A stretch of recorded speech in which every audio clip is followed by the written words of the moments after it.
Finding a task that's not only relevant to your students' needs, but challenges and engages them is a decision we're tasked with making in every single lesson.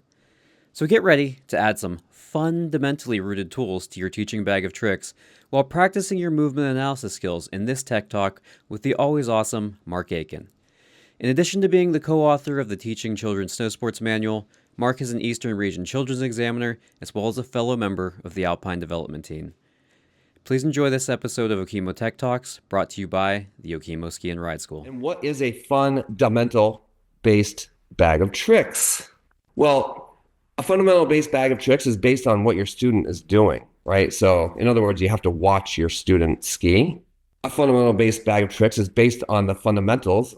So, you have to know the fundamentals. And I'm assuming that most of the people on this call are familiar with them, but in case you need a refresher, there are the fundamentals. And I think it's also important to state that these are the Alpine fundamentals, but there are also snowboard, cross-country, and telemark fundamentals, and they're all pretty darn similar. You know, there are some distinct differences, but we all have our fundamentals, but we're all sliding on snow. Then the last piece of having a fundamental-based bag of tricks is having activities that address each fundamental. So once you watch your students, once you identify what it is that they are doing, to have a list of activities that can address what it is they're doing. So what are we going to do for the next hour? I'm going to get you up off your couches in your bedroom slippers and pajamas and stuff, and we're going to actually do 3 activities. And so we're going to do that. And then we're going to build a bag of tricks around those activities. And then we're going to look at some skiers and apply our activities. Here we go. There's 2 parts to this activity. The first is to make a bow tie with your foot. There's our 9-year-old videographer.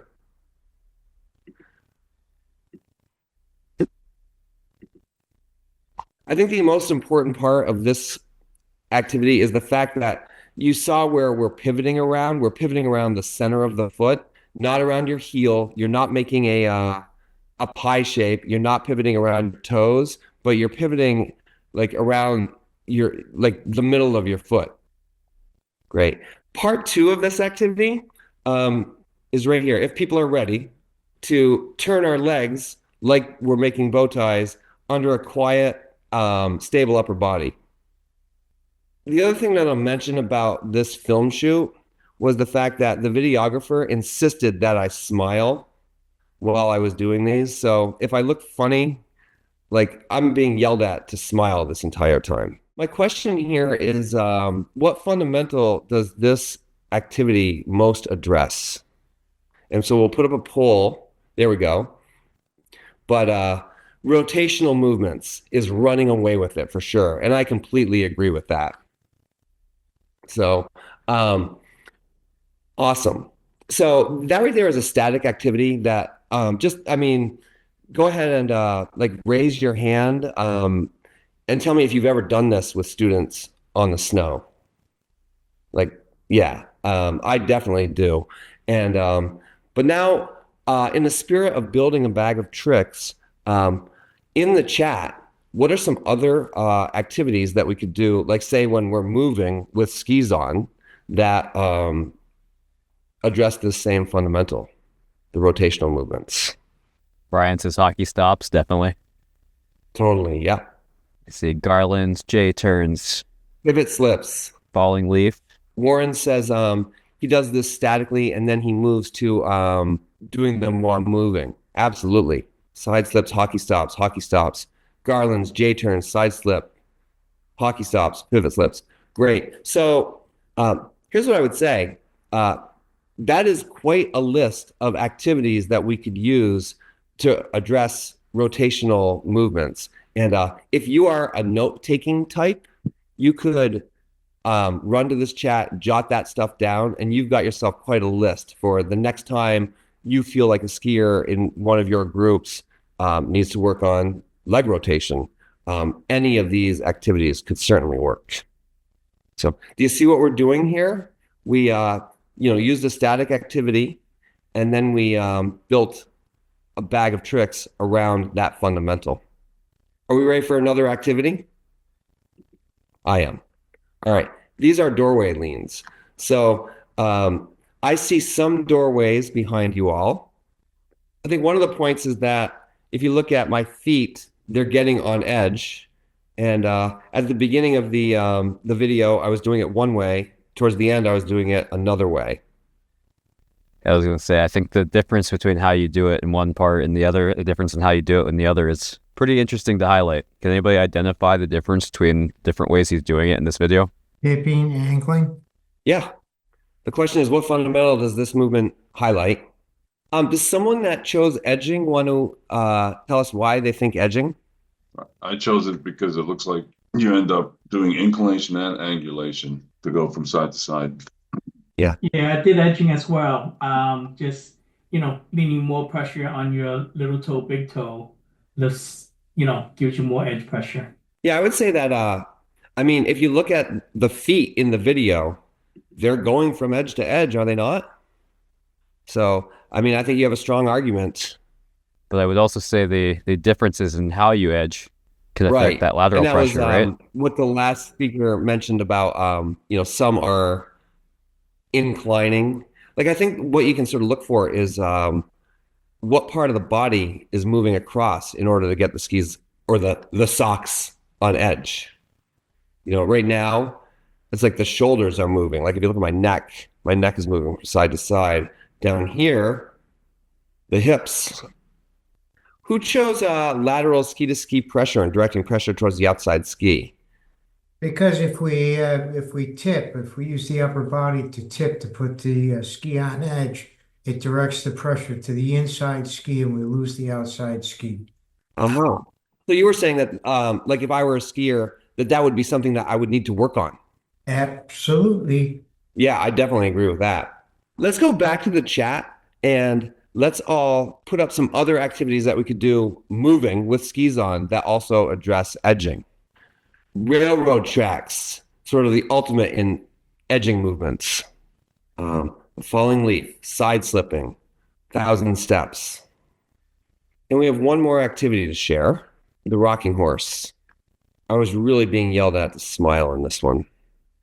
In this one thing that I was thinking about in the video was, things to pay attention to are the ankle joint, obviously, and its opening and closing, but also take note of like the belly button area, like right below the belly button, sort of the center of mass, and how it aligns with the feet. And then everyone out of your chairs and couches, and let's do some rocking horses. Which fundamental are we addressing here?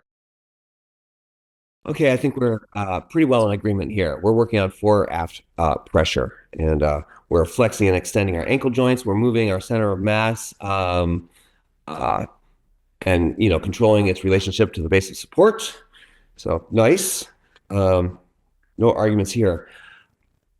And then back in the chat, just like we've been doing, let's jot down some activities that we can use to address this on skis.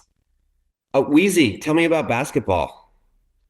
You have them hold the basketball and you're dribbling as you cross the slope and then shoot and then turn and then dribble across and then shoot and then turn. Got it. Yep. Awesome. Stork turns, where you lift one ski up and point it down. And the way you do that is by closing your other ankle. Whirly birds. Falling leaf again, sure. Popcorn. Regina, tell us about popcorn. It's just jumping, just popping. Yeah, sure. Snow. Yeah. Love it. Shuffling, of course, the ultimate in opening and closing your ankle joints. All right, I think we have a pretty good list here. Note takers, go for it. Dolphin turns, absolutely. All righty, let's just pause here for a second. And we now have 3 static activities. We have a list for the note takers of drills and activities arranged by 3 of the fundamentals, right? And so there it is. We have a fundamental-based bag of tricks. I have a question for you all. With those three static activities, when do you use them? Like, when do you pull those things out? Bow ties are really good for beginners to start getting them the feeling of rotary. So I have a group. I'm fortunate to get these 13 to 15-year-olds that want to be ski instructors when they get older. So they wanted to go to Glades. So we Uh, promised Glades after the snow. And I played with this quite a bit before we went in the woods because I didn't know all the kids yet. Because I think this is a really important fundamental when we're in the woods and trees are in the way, right? So we did almost all this kind of stuff, getting ready to go in the woods, and then finished with a lot of shorts in a very narrow path before we entered the glades. So I actually think if we watch most people on the mountain, it's something we could use regularly, more than just with never evers or beginners. With beginners, because we're isolating turns in a wedge with one ski, I use it in the boot drills, and with one ski and with two skis, but focusing on just bow tie for one ski. But I use it with upper levels, take the skis off, and again get to the boots and really stress how the bow tie is accomplished with a flat with the entire boot on the ground and rotating from the femur and the hip socket with no movement in the upper body. Yeah, I agree with both of you 1,000%. I agree that they're great activities to do with beginners. And I also agree that this is something that you can take out time after time after time after time. And it's not just like at the beginning of a lesson when you're doing what we all call boot drills. Take a break. And then when you come back out, before you put your skis back on, do a couple of static activities right there in the snow. Or like Tink was saying, or like Warren was saying, before you go on, X trail, pop your skis off in a nook somewhere on the side of the trail and do some static activities right there on the snow. Absolutely. I think that these are the kind of activities that you do over and over and over and over again. Right. Alrighty, let's look at some skiers. So here's what I wanted to do. We just did 3 activities, right? Brian is already analyzing his movements, and of the 3 activities that we did, which one do you think might be beneficial for this skier? So we did bow ties, we did doorway lean. A lot of people say rocking horse. Does someone want to talk about why? Is apt. And because the skier is apt, he is not able to direct pressure at all to the outside ski or along the length of the ski, and has to lift up the inside ski to make a turn, and is completely riding on his heel. So I would adjust his stance immediately and work on forearm and athletic stance. Right. Yeah, I think that's right on. What about doorway leans? Why doorway leans? A lot of tipping going on. Yeah, sure. A lot of times, I'll look at the line through the skier's shoulders, and is that line perpendicular to the pitch of the slope? And in some cases, his are. And then there are times in this video where his zipper is in line with his skis, even when they're pointing across the hill. And so I think that's why people were referring to the bow ties as well. Barbara asks, the shuffling could be helpful, I see. Absolutely. It's another activity for developing ankle joint articulation. I wonder if this skier could do them at this point. Let's cue skier number 2, Brandon. The Little Ripper.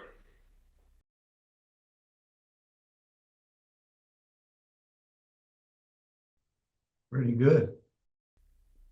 So same as before, which one of the activities might benefit this skier?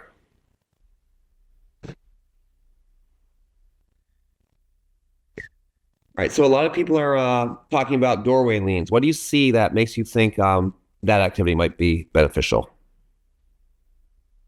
Ooh, whisker turns. Brian, what are whisker turns? Am I unmuted? Okay, in whisker turns, you're keeping your poles both on the ground. The uphill one will help him to separate his upper and lower body during the turns. Yeah, I didn't see those kind of activities in the chat when we were talking about edging, the fundamental of edging. And but all of like that family of like the outriggers, the driving the outside hand toward the outside boot, like reverse airplane turns, like the Heisman drill, all of that stuff. Those are great for getting your skis on edge. And I agree that this skier in some cases is tipping into the turn. The other thing that this skier does, and I think we'll see it in these turns down here, is one of the legs is way on edge, and then the other is just straight up and down, not on edge at all. And what could we do to get the skier to get both of her skis on edge? Some people called for bow ties. Does anyone want to defend that? What did you see in her skiing that made you think the bow tie activity?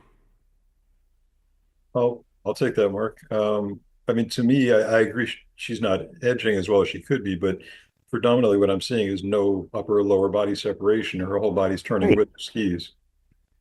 Absolutely. I do too. Yeah.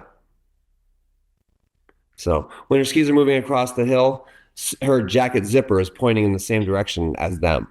Yeah.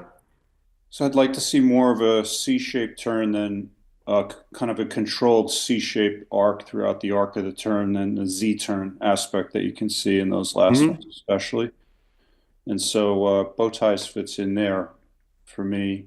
Right. So maybe even get her to get her skis on edge at the top of the turn. Yeah. Instead of, just like you're totally playing defense when you just point them into the fall line at the top. Yeah. All right. Should we cue skier number 3? Yeah, this one's not quite as good as the one we're watching now, but... Right, yeah. But, not everyone can be. Ooh, that's kind of a dolphin move right there. Is that PN? Yes, it is. Our Okemo pros will recognize this skier. What does Pete need to work on? What activity would be beneficial for him? Not having fun. It looks like he's having fun. He got some good air. Well, it looks like our viewers think that Pete has a lot to work on here. I like that rotational move right there under a quiet, stable upper body. All right, well, doorway leans are running away with it. So does someone want to talk about what they see here that makes them think doorway leans? That fundamental we decided was controlling edge angle through a combination of inclination and angulation. Angle of shoulders relative to slope. Yeah, I think that there are some turns where if you draw a line through his shoulders at the bottom of the turn, they're perpendicular to the pitch of the slope rather than parallel to the pitch of the slope. More inclination than angulation in his turns. Yeah. I mean, I definitely see Pete leaning into his turns sometimes, but I definitely do not see him having any trouble moving from one turn to the next. I think, if there's something that I would want people to take away, it's the fact that no matter what the setting, we can move people around and we can have fun with them, even if we're all sitting inside in our pajamas on computer screens. We certainly can move people around and have fun with them on skis and boards and on snow.